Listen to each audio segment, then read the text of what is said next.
Welcome back to Nightly Nonsense, making some sense out of some nonsense. Hey, we're in John chapter 8, been there the last couple nights.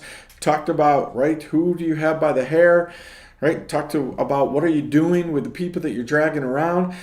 Tonight I want you to think about, in this story in John chapter 8, about the feet of Jesus. Right? Unbeknownst to this woman caught in adultery, these men they're just out to trap Jesus, right? These men drag this woman to the best place possible. This woman had a death sentence, right? They announced the death sentence. The law says a woman caught in adultery should be stoned. This woman was going to be stoned, right? Again, all for the purpose of trying to trap Jesus. If he lets her go, then he's saying sin's okay, and if he stones her, then listen, hey, look at he's killing people, right?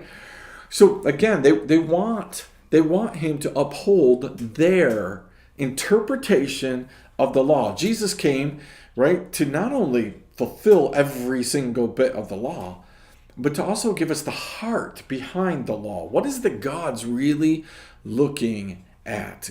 Our Bible says God doesn't want anyone to perish. That's his heart. His heart is, I don't want you to perish. I want to have to discipline you. I don't want to do these things, right? I don't want to let you do these things. But God also mixes this with free will, right? Which allows us to have free thinking. We can interpret things the way that we want to interpret them. So these men, they bring this woman and they drop her to the one place on earth, the one person on earth at the moment, right, that has the ability to forgive her of her sins, to not condemn her, to let her go off of her death sentence. Because again, the law is for God. It's to be in right relationship with God. Jesus, right, is God. Jesus is with the Father. And so Jesus has the ability to say, yep, it's okay. Now, he's not saying it's okay to sin. We're going to find that out at the end. But he's able to look past the actions to the person and care more about the person. Listen, that's the problem today. Look around you in our culture. Look around you. We've got people who care more about the systems and the traditions and the interpretations than they do about the people. How many times do we get this story? I think somebody who's condemned because of the letter of the law. Even though everybody knows they didn't mean to do it. Everybody knows that they were constantly in this place. And so this woman is brought to the feet of Jesus.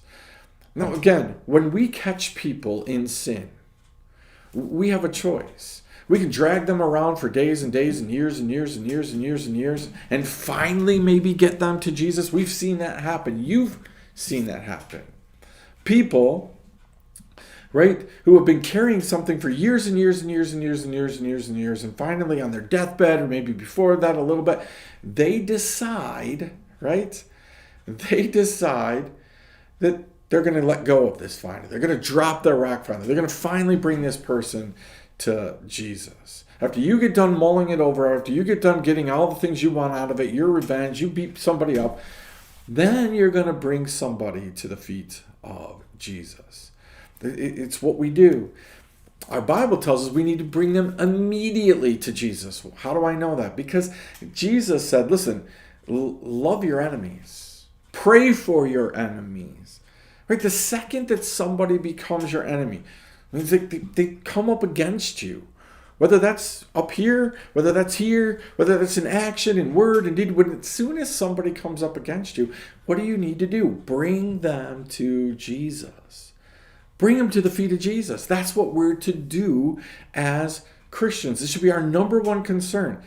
It's not me getting revenge. It's not me getting what I deserve. It's not you paying back, right, for what you owe. You have a debt to society. It's, are you right with Jesus? Is that your number one concern with the people around you? Well, it is with your family, right? Because just what happens if your wife, your kids, your husband, right, somebody close to you, something happens? Well, wait, they deserve this, and you need to know how nice of a person they've been always, and they've helped me always, and all.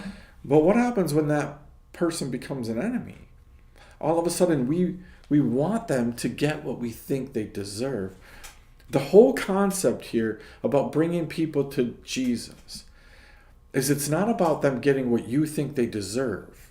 It's about Jesus being able to deal with them, their heart condition, what they're doing, who they are, so Jesus can rehabilitate them to be used for the kingdom. But the truth is, most of us, we don't want people to be used for the kingdom again. We want them on the sideline. We want them to remember every day what they lost and how bad life is. This is how we view our politicians and our workplace people and the school people, right? Man, once we determine that a politician is bad, we want them to get what they deserve. We want them out of there. We want anything we can do to point out what a terrible person they are and how they deserve to be not in position anymore. We do it with our pastors and our Sunday school teachers. We do it with our deacons and our elders and our normal people. Anything we can do to get rid of our worship leaders and people like that, rather than bring them to Jesus. When's the last time you heard of a church coming together to pray for somebody, simply to pray for somebody, caught in an act of immorality or falling or doing something? No, we're going to call it together a solemn assembly to destroy somebody. We got to put all the facts out there. We got to tell you exactly what happened, why we're going to do what we're going to do. A solemn assembly is about seeking God and praying. When's the last time that you had a solemn assembly for somebody? When's the last time you had a solemn assembly for your president, for his cabinet? When's the last time for the local politicians around you or your workplace? When's the last time you had a solemn assembly for your boss? I'm not bringing this person to you, Jesus, to destroy them. I'm bringing them to them. I want you to do something with them. I want to give them every chance. When's the last time that you brought somebody to the feet of Jesus with the right attitude, intentions, heart, mindset? I want you to just be with Jesus. I don't care what you've done. I don't care what it's cost me. That's a crazy place to be, because most of us can't get by there.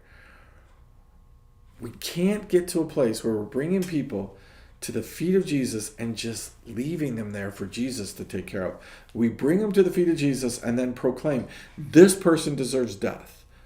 This person deserves to be fired. This person needs to pay me back. This person needs to do this. And if we do bring them to the feet of Jesus and we let Jesus deal with them, it's Jesus and they owe me. And if you've been with Jesus, then you're going to make this all right. You're going to write me the check, or you're going to go to jail, or you're going to make this right, or you're going to fix this, or you're going to do. It's very rarely that we bring people to the feet of Jesus and just leave them there. So you want to make some sense out of the nonsense around you? Start systematically bringing people one at a time to Jesus and leaving them with Jesus. Letting Jesus just have them and work with them. Start with your own life and then go through the people in your life. And one by one, bring them to Jesus. Hey, that's way more than enough tonight. Hope that you're making some sense of the nonsense all around you. We're going to continue on with this story tomorrow night, and then hopefully wrap this up in the next couple nights.